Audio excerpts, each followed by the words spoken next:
In the year 1500, a country smaller than the state of Indiana ran trading posts on 4 continents, controlled a chain of fortresses stretching halfway around the world, and had ships that could sail from Lisbon to Japan and back. That country was Portugal. For about 100 years, they ran the most successful global business in history. They controlled the spice trade, the gold trade, the sugar trade, and at one point, even the slave trade across multiple oceans. And then, slowly at first, then all at once, they lost almost every single piece of it. By 1999, the last colony was handed back. Every fortress, every island, every trading post, gone. But how does a tiny country sitting on the edge of Europe build the first true global empire? And then how do they manage to lose all of it? To answer that, we have to go back to a time when nobody in Europe took Portugal seriously. Back to a little kingdom stuck between the Atlantic Ocean and a much bigger, much angrier neighbor called Spain. And that's where our story begins. In the early 1400s, Portugal had a problem, and it was huge. They were tiny. Their entire country sat squished against the western edge of Europe, with Spain blocking every direction by land. If they wanted to trade with the rich markets of Asia, they had to go through Spanish ports, Italian middlemen, and Ottoman tax collectors, and each one took a cut. By the time spices from India reached Lisbon, they cost more than the king's crown. So one day, a Portuguese prince looked at a map and asked a question nobody had thought to ask before. What if you didn't go through any of those people? What if you just sailed around them? Sail around them how? Down. Down where? Down the coast of Africa. To get to India. Eventually, yes. Africa is enormous. We don't know how big, exactly. We'll find out. People say there are sea monsters past Cape Bojador. People say a lot of things. We're going anyway. That prince was named Henry, and he became one of the most obsessed men in European history. He never sailed anywhere himself, but he hired the best sailors, map makers, and shipbuilders he could find. And the thing he built next would change the entire planet. Prince Henry set up what was basically a research lab on the southern coast of Portugal in a place called Sagres. He gathered the smartest navigators in Europe, Jewish mapmakers from Spain, Arab astronomers, Italian sailors, and Portuguese shipbuilders, and locked them in a room together with one job: figure out how to sail anywhere on Earth and come back alive. The biggest problem was the ships. European boats at the time were heavy, slow, and built for short trips between ports. Try sailing one of those down the African coast, and you'd either run out of food, get stuck in headwinds, or just sink. So Henry's team invented something new: a small, fast ship with triangular sails that could sail almost directly into the wind. They called it the caravel, and it changed everything. The caravel could go where no European ship had ever gone. It could squeeze into rivers, dodge reefs, and most importantly, sail back home against the wind. Suddenly, Portuguese captains could push further south every year, mapping the African coast bit by bit. But there was one spot that terrified everyone: a piece of coastline called Cape Bojador, where the current pulled ships out to sea and nobody who passed it had ever returned. "Captain, we're approaching Cape Bojador." "Good, sail past it." "Sir, nobody has ever sailed past it." "Then we'll be the first." What if the stories are true? Sea monsters, boiling water, yeah, all of it. There are no monsters. The water is just water. How do you know? Because the prince said so, and the prince has been right about everything else so far. And if he's wrong, then we'll be the most spectacularly dead sailors in history. Comforting. Sail. In 1434, a Portuguese captain named Gil Eanes finally sailed past Cape Bojador and came back. No monsters, no boiling water, just more coast. Once the myth was broken, everything sped up. Year after year, Portuguese ships pushed further. They reached the gold mines of West Africa, set up trading posts, and made the King of Portugal one of the richest men in Europe. But Henry had a much bigger goal in mind. He wanted to find a sea route all the way around Africa to India, where the spices grew. And while he didn't live to see it, his obsession paid off in a way nobody could have imagined. In 1488, a Portuguese captain named Bartolomeu Dias was sailing down the African coast when a massive storm grabbed his ships and dragged them south for 2 weeks straight. When the storm finally died, Dias looked at his maps and realized something incredible. The coast had turned. He'd been blown so far south that he'd accidentally rounded the bottom of Africa. He named that stormy point the Cape of Storms, but the King of Portugal renamed it something more marketable: The Cape of Good Hope, because now there was hope. A real, actual, salt-stained piece of evidence that you could sail around Africa and reach the other side. 10 years later, in 1497, a Portuguese captain named Vasco da Gama set off with 4 ships and a brand new mission. Don't just round the Cape, keep going, all the way to India. He left Lisbon with about 170 sailors. 2 years later, he came back with 55. The trip was brutal. Scurvy killed most of them, storms killed others, and the Indian rulers they met didn't exactly roll out the red carpet. We come in peace. We bring gifts from the King of Portugal. Let me see them. Ah, hats, some small bells, a few jars of honey. Are you serious? We've come a long way. We're a wealthy port. We trade with merchants who bring chests of silk and gold. You brought bells. Better bells next time. There won't be a next time. Spoiler, there was a next time. But here's the thing. Even with only a quarter of his crew left alive, Da Gama brought back enough spices on those battered ships to pay for the entire expedition 60 times over. 60 times. That meant the King of Portugal had just unlocked the most profitable trade route on the planet, and Portugal moved fast. Within just 20 years, they built fortresses across the Indian Ocean. They captured Goa in India, took the island of Hormuz at the mouth of the Persian Gulf, seized Malacca in Southeast Asia, and set up trading posts as far away as Japan. By 1515, Portuguese ships were carrying spices, silk, porcelain, and gold across an empire that spanned 3 continents. A country smaller than Florida now controlled the most valuable trade network on Earth. But while they were busy building all of this in the East, something happened in the West that nobody saw coming. In 1500, just 2 years after Vasco da Gama got back from India, the King of Portugal sent another big expedition east. The captain in charge was a man named Pedro Alves Cabral. His job was simple. Sail to India, do more trade, come home. That's it. But Cabral made a navigation choice that would accidentally double the size of the Portuguese Empire. To catch better winds, he sailed far out into the Atlantic Ocean, way further west than anyone had ever gone. And then one morning his lookout spotted something on the horizon that wasn't supposed to be there. Land, a huge, green, mountainous coastline stretching as far as the eye could see. Captain, there's land to the west. We're supposed to be sailing to India. India is east. Yes, sir. And the land we're looking at is enormous. How enormous? Like a continent enormous. Cabral, are you telling me we found a continent by accident? Yes, sir. Right. Plant a flag. Claim it for Portugal. Then keep going to India. Aren't we going to explore it? It's not going anywhere. Spices are time-sensitive. Cabral landed, planted a cross, called the place the land of the true cross, and sailed off to India like nothing had happened. But he just stumbled onto what would later be called Brazil, the biggest country in South America. And here's the wild part. Portugal already had a legal claim to it before anyone even knew it existed. 8 years earlier, in 1494, Portugal and Spain had signed a treaty in a Spanish town called Tordesillas. They literally drew an imaginary line down the middle of the Atlantic Ocean and agreed that everything to the east of the line belonged to Portugal and everything to the west belonged to Spain. At the time, nobody knew Brazil was there. But Brazil just happened to stick out far enough east to land on Portugal's side of the line. Pure dumb luck. At first, Portugal didn't really know what to do with Brazil. There were no spices, no gold mines, just trees and beaches. So they used it for one thing, a red wood called Brazil wood that made good dye. That was it. For about 30 years, Portugal kept its attention on Asia and treated Brazil like an afterthought. But all that was about to change in a very big way.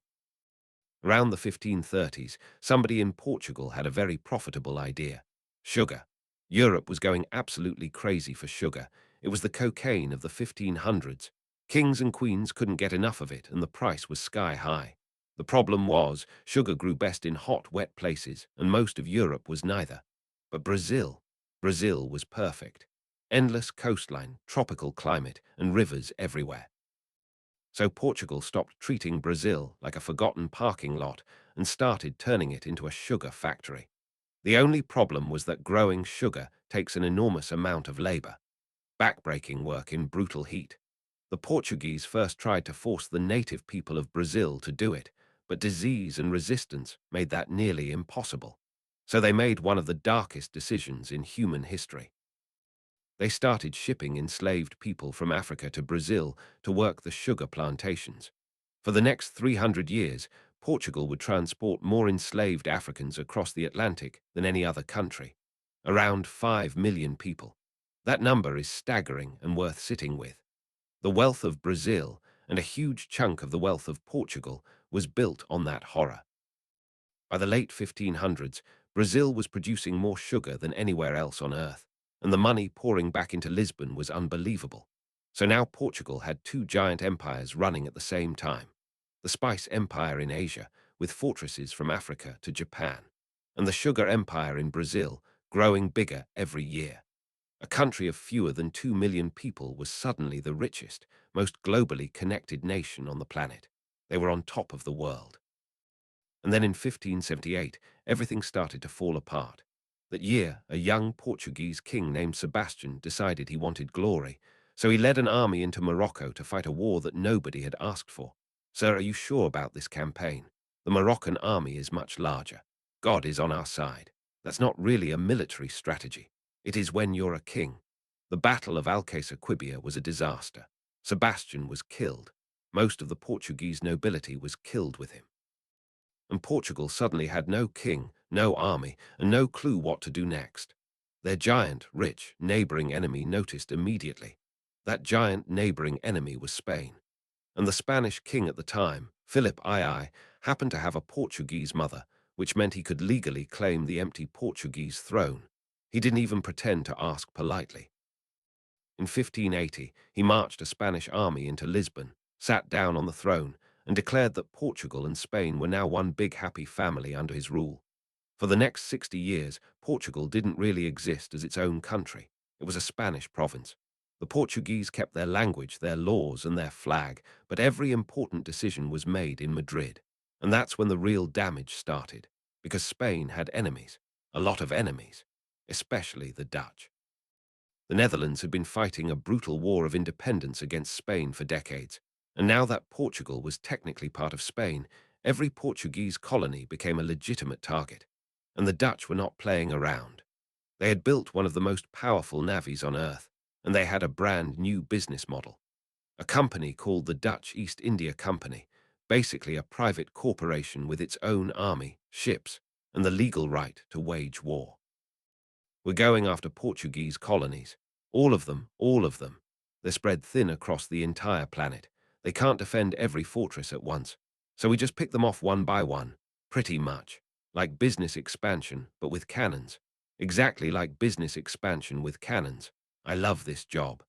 Between roughly 1600 and 1660, the Dutch went on a colonial shopping spree at Portugal's expense. They took Malacca, the gateway to the Spice Islands of Southeast Asia. They captured Ceylon, modern-day Sri Lanka, which had the world's best cinnamon. They grabbed the Cape of Good Hope and built their own colony there. They even invaded Brazil and held the entire sugar-producing Northeast for over 20 years. It was a slow-motion disaster. Every year, another fortress fell. Another trading post lost. Another spice island gone. And Portugal couldn't do anything about it because Portugal wasn't even running its own country. By the time Portugal finally rebelled against Spain in 1640 and got its independence back, the damage was permanent. Most of the Asian empire was gone forever, and the country that walked out of Spanish rule was a much smaller, much poorer version of the one that had walked in. After 1640, Portugal was broke, bruised, and missing most of its empire, but it still had one massive asset left: Brazil. And in the late 1600s, something happened in Brazil that completely turned things around. Old mountains of it. In a region called Minas Gerais, which means general mines, prospectors found one of the largest gold deposits ever discovered. And right after the gold came diamonds, too. For the next 100 years, Brazil was basically a giant treasure chest, with Portuguese ships lined up to haul it home. The amount of gold flowing into Lisbon was so insane that Portugal didn't even bother building factories or industries. They just bought everything they needed from England. Wool, cloth, ships, weapons. Why make anything yourself when you can pay for it in gold? Sir, should we maybe invest in our own industries? Why? Just in case the gold ever runs out. Don't be ridiculous. There's so much gold the rivers run yellow. And the diamonds. We have so many we're using them as paperweights. Other countries are building factories. Other countries don't have what we have. HM. And if the gold does run out one day, then we'll have one heck of a problem on our hands. That problem would arrive sooner than anyone thought. But before it did, Portugal got hit by something nobody could have predicted. On the morning of November 1st, 1755, a massive earthquake struck Lisbon. Then a tsunami. Then a fire. The capital of the empire was leveled in a single day. Tens of thousands of people died. The royal palace, the cathedral, the libraries, the records, all of it gone. It was one of the worst natural disasters in European history. The man in charge of rebuilding Lisbon was a tough-as-nails minister called the Marquis of Pombal. He took the rebuilding so seriously that he basically ran Portugal like a dictator for the next 20 years. He rebuilt the city with earthquake-resistant designs and shoved Portugal into the modern world by force. But the damage to the empire was deeper than buildings. The gold from Brazil was starting to dry up. The trade routes were now dominated by Britain, and Portugal was about to face its biggest threat yet, a short French emperor with a very long shadow, the same one who would soon turn all of Europe upside down. His name was Napoleon Bonaparte. In 1807, Napoleon Bonaparte was busy taking over Europe, and he gave Portugal an ultimatum. Join my blockade against Britain, or I'll invade you. The problem for Portugal was that Britain was their oldest trading partner. They literally had a treaty going back to 1386. Saying no to Britain would crush their economy. Saying no to Napoleon would crush their country. So the Portuguese king, João VI, did something completely insane that nobody had ever tried before. He ran. But not just him. The entire royal court. Every minister, every noble, every servant, the royal library, the royal treasury, the crown jewels, all of it. Around 15,000 people packed onto ships in Lisbon harbour and sailed for Brazil, while French troops were literally marching into the city. They got out hours before Napoleon's army arrived. "Sir, the French are at the city gates. Are the ships ready?" "Yes, but only just. Then we leave now." "Your Majesty, are we really doing this? Sailing to Brazil. Bringing all the books too. Don't forget the books. The whole government." "Yes, the whole government. The country comes with us." "Wait, all of it." Brazil's about to find out it just became the capital of Portugal. When João VI arrived in Rio de Janeiro in 1808, he did something nobody saw coming. He didn't just hide out and wait for things to blow over. He turned Brazil into the actual center of the empire. He opened Brazilian ports to international trade for the first time ever. He set up a national bank, a national library, a navy academy, and a printing press. He raised Brazil's official status from a colony to a kingdom equal with Portugal itself. For the first time in 300 years, Brazil wasn't being run from Europe. It was Europe that was being run from Brazil. The Brazilian people loved it. Their economy boomed. Their cities grew. And the king's son, a young prince named Dom Pedro, grew up running around Rio de Janeiro, feeling more Brazilian than Portuguese. But Napoleon eventually got defeated back in Europe. And after years of waiting, the Portuguese parliament in Lisbon got fed up. They sent a furious message demanding the king come home immediately. And once he did, they told him something even more shocking. Brazil had to go back to being just a colony, and Dom Pedro had to leave too. That demand would tear the empire in half. João VI sailed back to Portugal in 1821, but he left his son Dom Pedro behind to keep an eye on Brazil.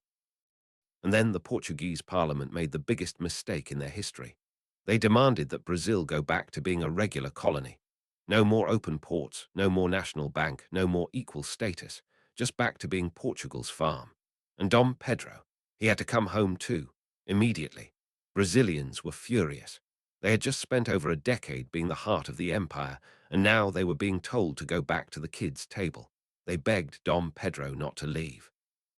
And on September 7th, 1822, standing by a stream called the Ipiranga, Dom Pedro pulled out his sword, raised it in the air, and shouted, "Independence or death." That moment is still taught in every Brazilian classroom today. "Sir, Parliament says you must return to Portugal." "Tell them no." "Sir, that's treason." "Tell them I'm staying." "Sir, you'll lose everything." Brazil is everything. The biggest piece of the empire just walked out the door, and Portugal couldn't do a thing to stop it. But it didn't end there. Over the next 150 years, Portugal kept losing chunks of its empire bit by bit. Some pieces got taken by stronger countries. Others just slipped away quietly. By the 1900s, what was left of the empire was mostly in Africa. Angola, Mozambique, Guinea-Bissau, and a few smaller colonies. And by the 1960s, the people in those colonies had had enough. Brutal wars of independence broke out in all three of those African territories. Portugal sent in soldiers to hold on, but the wars dragged on for over a decade. They cost a fortune. They killed thousands of people. And Portugal, the home country, was getting poorer and more exhausted every year fighting them. Then, on April 25th, 1974, something extraordinary happened. Portuguese military officers who were sick of the wars overthrew their own government. Almost no blood was shed. Civilians celebrated in the streets, putting red carnations into the barrels of soldiers' rifles. It became known as the Carnation Revolution, and within 2 years, every single African colony was finally given independence. The empire that had once stretched across 4 continents and ruled the world's oceans was almost completely gone. Almost, because there was still one tiny piece left. That tiny piece was Macau, a small port on the southern coast of China that Portugal had been running since 1557. For over 400 years, this little dot on the map had been a Portuguese trading post. But by the 1990s, the world had changed. China was rising, Portugal was a small European country, and the writing was on the wall. On December 20th, 1999, after months of careful negotiation, Portugal officially handed Macau back to China in a quiet ceremony. The Portuguese flag came down. The Chinese flag went up. And just like that, the empire was over. 500 years after Vasco da Gama first sailed into the Indian Ocean, Portugal had nothing left. No spice islands, no African colonies, no Brazilian gold mines, nothing.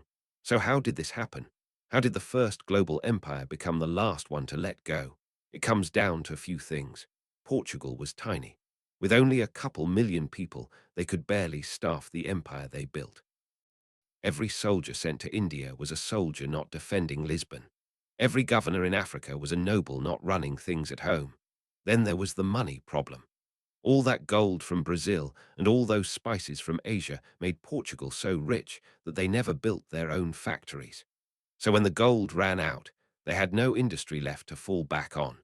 They bought everything from Britain and let Britain quietly become the dominant power. They also kept trying to hold colonies long after every other European power had let theirs go.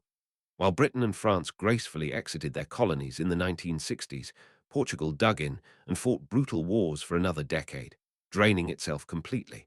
But here's the wild part. Portugal lost its empire, but the language it spread is still everywhere. Today, around 250 million people speak Portuguese as their first language. Brazil alone has over 200 million speakers. Angola and Mozambique have tens of millions more. It's the official language of 9 countries on 4 continents. The empire is gone, but the footprint that little country left on the planet is permanent.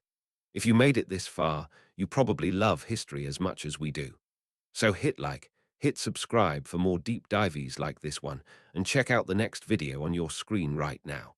I'll catch you next time.